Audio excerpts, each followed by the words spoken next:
महाराष्ट्रातला आहे आणि ते सदैव एसटी समाजासाठी येतात। तर यावेळेस आम्ही त्यांना विनंती करतो की त्यांनी आम्हाला संबोधन करावं।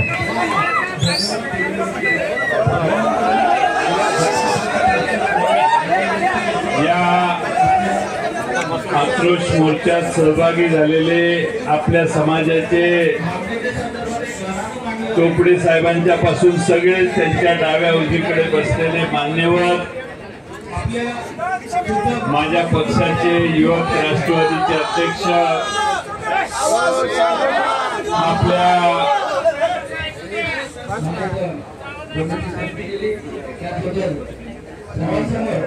मेहबूब शेख, आपल्या समाजाचे महाराष्ट्रातून आलेले, कानाकोपऱ्यातून आलेले, ज्यांच्यामुळं हा भव्य आणि दिव्य आक्रोश मोर्चा आज यशस्वीपणानं आपण या ठिकाणी करत आहात, ते महाराष्ट्रातले सगळे आपल्या समाजाचे नागरिक, सर्व धर्मगुरू आणि सर्व मान्यवर।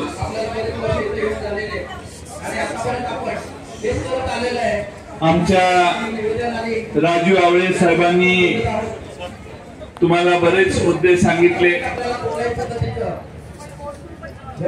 आज महाराष्ट्रामध्ये या राज्यातल्या जनतेमध्ये मतभिन्नता तयार करायची आणि मत एकत्रित करून निवडून यायचं, हा उद्योग मागच्या 7-8 वर्षात आपण महाराष्ट्रात वेगळ्या समाजाबाबतीत होताना बघतोय। तिकडे सांगा जरा गाणं बंद करा, नाही तर मी तिकडे येणार नाही म्हणून। शेजारी जे आहेत त्यांना विनंती आहे की कृपा करून आपलं गाणं बंद करावं। माननीय जयंत पाटील साहेब या ठिकाणी आमच्याशी संवाद साधतायत।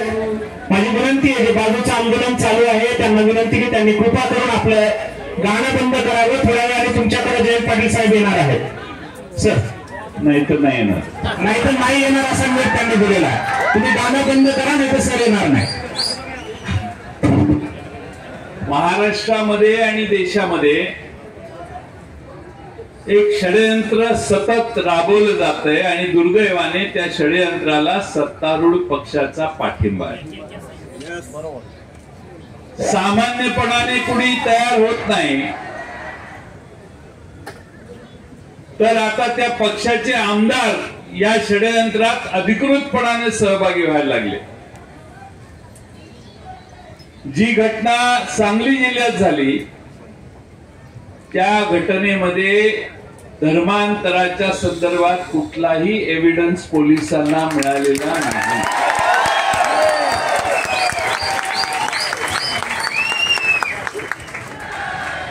पण त्याचा गवगवा करून, टोकाची वक्तव्य करून, लोकांना चिथावून धर्मगुरूंच्या अंगावर घालण्याचं काम करणं, याला कायदा मोडणं, कायदा हातात घेणं आणि गुन्हा करणं असा अर्थ होतो। राज्याच्या मुख्यमंत्र्यांना हे कळायला पाहिजे। ते ज्या राज्याचे मुख्यमंत्री आहेत त्या राज्यामध्ये त्यांच्या पक्षाचा एक आमदार लोकांच्या बुद्धिभेद करण्यासाठी ज्या घटना घडलेल्या नाहीत त्या घटना झाल्या तसं सांगून त्या जिल्ह्यातल्याच नाही तर संपूर्ण महाराष्ट्रातल्या त्या धर्माच्या नागरिकांना वेठीला धरण्याचं काम महाराष्ट्रात करतोय आणि राज्याच्या मुख्यमंत्री काहीच बोलत नाही। काल परवा सत्तारूढ पक्षाच्या एका आमदारांनी आमदार निवासामध्ये तिथं जेवण वाढणाऱ्या माणसाला ठोसे मारले। तक्रार नाही, तक्रार करायची कुणाचं धाडस नाही, तक्रार नाही म्हणून त्या आमदारावर ऍक्शन नाही। राज्याचे गृह राज्यमंत्री विधानसभेत सांगतात का विधान परिषदेत सभागृहामध्ये की तक्रार नसल्यामुळे कोणताही ऍक्शन आम्ही घेतली नाही। राज्याचे मुख्यमंत्री बाहेर सांगतात कि मेरा होने तो बाद में बढ़ेंगे, अभी खड़ा हूं।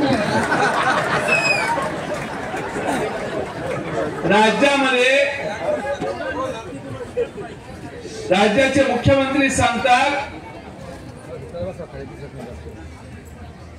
की तक्रार देण्याची गरज नाही, ऍक्शन घेता येते। सांगली जिल्ह्यात तक्रार घेऊन माणसं गेली तर त्यांची तक्रार घेतली जात नाही। महाराष्ट्रामध्ये असं कधी राज्य आम्ही पाहिलेलं नव्हतं। अल्पसंख्याक समाजाच्या माणसांना संरक्षण द्यायचं असतं, त्यांना मदत करायची असते, त्यांचं सदृढीकरण करण्यासाठी सरकारने दृष्टिकोन कायम दाखवायचा असतो। पण अल्पसंख्याक लोकांना घाबरवायला लावणं, त्यांच्यावर नको ते आरोप करणे आणि त्याचा परिणाम म्हणून तो संपूर्ण समाज भयभीत करणे, हे महाराष्ट्रात आणि देशाच्या घटनेत कुठेही मान्य नाही। घटनेच्या पद्धतीनं जर देश आणि राज्य चालत असता, असली लोक आतापर्यंत तुरुंगात गेली असती। पण आता घटनेचं काही चालत नाही। घटना बदलू शकत नसतील तरी घटना पायदळी तोडवण्याचं काम आता या देशात चालू आहे। लोकसभेत लोकांनी हिंसा दाखवला का तर घटना बदलायला लागले म्हणून।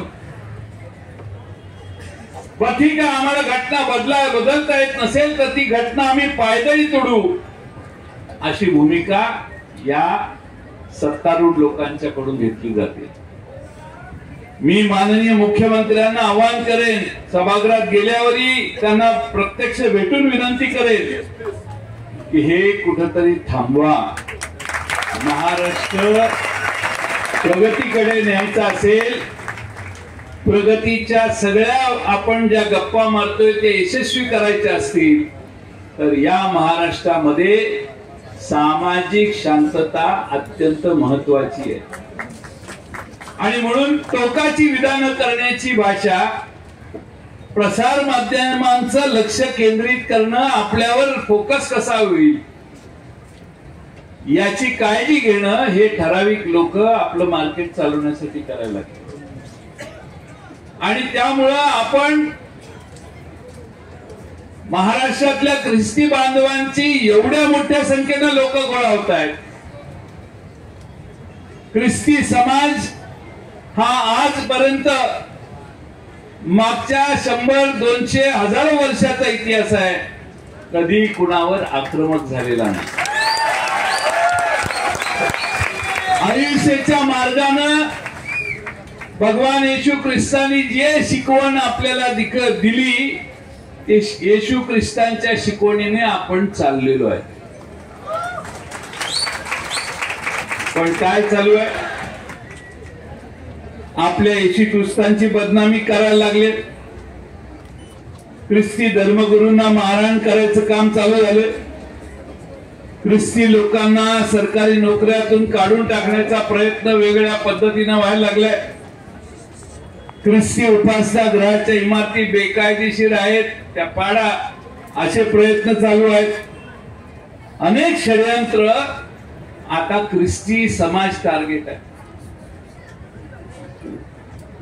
या समाजानंतर त्या पारशी समाजाची वेळी, कोणी जात्यात आहे, कोणी सुपात आहे। या लहान लहान समाजांना दाबून आम्ही आमच्या हिंदू धर्माचे कसे श्रेष्ठ माणसं आहोत हे दाखवण्याचा प्रयत्न करणं या भारताला परवडण्यासारखं नाही। आम्ही हिंदू आहोत, आम्हाला हिंदू आहे याचा अभिमान आहे, पण त्याचा अर्थ असा नाही की दुसऱ्या समाजाला त्याज्य करणं, दुसऱ्या समाजाला शिव्या दिल्या की आमचा धर्म मोठा होतो, याच्यावर आमच्या कुणा हिंदू बांधवांचा विश्वास नाही। दुसऱ्या समाजाला शिव्या दिल्या की आपला समाज, आपला धर्म मोठा होतो, दुसऱ्या धर्माला शिव्या दिल्यावर, हे अखंड भारतामध्ये कुठल्याही हिंदू धर्माच्या शंकराचार्यांपासून कुणीही सांगितलेलं नाही. राष्ट्रीय स्वयंसेवक संघानं देखील बहुतेक सांगितलेलं नसेल. पण हे का करायचं चाललंय हे लक्षात तुम्ही घ्या. स्वतःला राजकारणात पुढे नेण्यासाठी अत्यंत टोकाची विधानं करणं, प्रसिद्धी मिळवणं, मोदी, अमित शहा, देवेंद्र फडणवीस यांच्या समोर सतत दिसणं आणि अशा चाटुगिरीनंतर काहीतरी मिळेल अशी अपेक्षा करणं, हा उद्योग काही लोक करतात. मी तुम्हाला एवढाच विश्वास देतो की माननीय मुख्यमंत्र्यांची भेट घेऊ. आम्ही त्यांना विनंती करू की असले प्रकार थांबवा. जे काही घटना घडलेली आहे मिरजेमध्ये, सांगली जिल्ह्यामध्ये, त्या घटनेच्या साठी चौकशी झालेली आहे. पोलिसांनी इन्व्हेस्टिगेशन केलेलं आहे. त्याचा निष्कर्ष ताबडतोब प्रकाशित करावा आणि त्या बाबतीत गैरफायदा घेऊन ज्यांनी प्रक्षोभक विधानं केली त्यांच्यावर योग्य ती कारवाई करावी हे सांगण्याचं काम आम्ही तुमच्याबरोबर करू. एक तुम्हाला सांगतो, आम्ही फार जास्त बोलत नाही सध्या. काल मी सभागृहामध्ये सभागृह कसं चाललंय हे सांगण्याचा प्रयत्न केला आणि त्यामुळं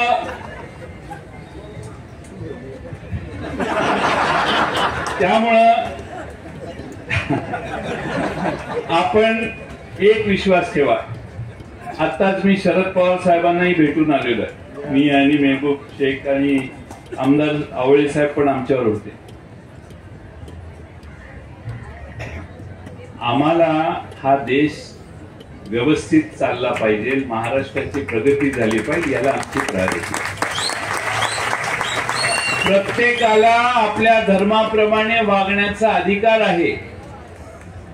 कोणी धर्मांतर करण्यासाठी बळजबरी करत असेल तर त्याला आम्ही पहिला विरोध करू. त्याचं समर्थन आम्ही नाही करणार. कुठल्याही धर्मांतर जर बळजबरीने झालं, स्वतःहूनच एखादा धर्म बदलत असेल तर ठीक आहे. आणि म्हणून धर्मांतर बळजबरीने असेल तर सरकारने ती सिद्ध करावं. त्या बाबतीत योग्य ती कारवाई सरकारने करावी. कायदा कुणी हातात घेऊ नये. सैराट दोन्ही बाजूने होतं एवढं संबंधितांनी लक्षात ठेवावं.